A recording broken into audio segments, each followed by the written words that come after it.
S, வீடு, schools, hotels, store room இங்கெல்லாம் partition wall கட்டணும்னாலும் இப்போ பில்டிங் போனஸோட first choice Renocon Rapid Wall Panels. சென்னையில் போக்குவரத்து நெரிசலை குறைக்க மத்திய அரசு 530 கோடி ரூபாய் மதிப்பீட்டில் ஜப்பான் சர்வதேச கூட்டுறவு முகமைய நிதி உதவியுடன் நுண்ணறிவு போக்குவரத்து அமைப்பு திட்டத்திற்கு ஒப்புதல் அளித்துள்ளது.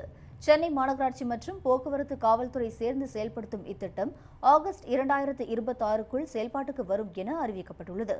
இந்த திட்டத்தின் சிறப்பு அம்சமாக 165 முக்கிய சந்திப்புகளில் வாகன எண்ணிக்கைக்கு ஏற்ப தானாகவே நேரத்தை மாற்றியமைக்கும் ஏடிசிஎஸ் எனப்படும் அடாப்டிவ் டிராபிக் கண்ட்ரோல் சிஸ்டம் பொருத்தப்படும் என்று தெரிவிக்கப்பட்டுள்ளது.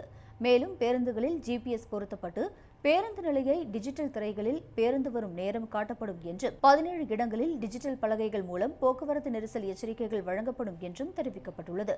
மேலும் 24 மணி நேரம் கண்காணிப்பு மற்றும் போக்குவரத்து மேலாண்மைக்கான ஒருங்கிணைந்த கட்டளை மையம், 58 சந்திப்புகளில் விபத்துகளை கண்டறியும் தொழில்நுட்பம், 50 இடங்களில் சிக்னல் மீறல்களை கண்டறிந்து தானாகவே அபராதம் விதிக்கும் red light violation detection system போன்ற தொழில்நுட்பங்களும் இதில் அடங்கும்.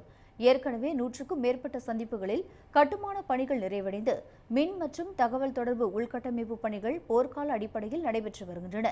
இத்திட்டம் மூலம் சென்னை மக்களின் பயண நேரம் பாதியாக குறையும் என எதிர்பார்க்கப்படுகிறது.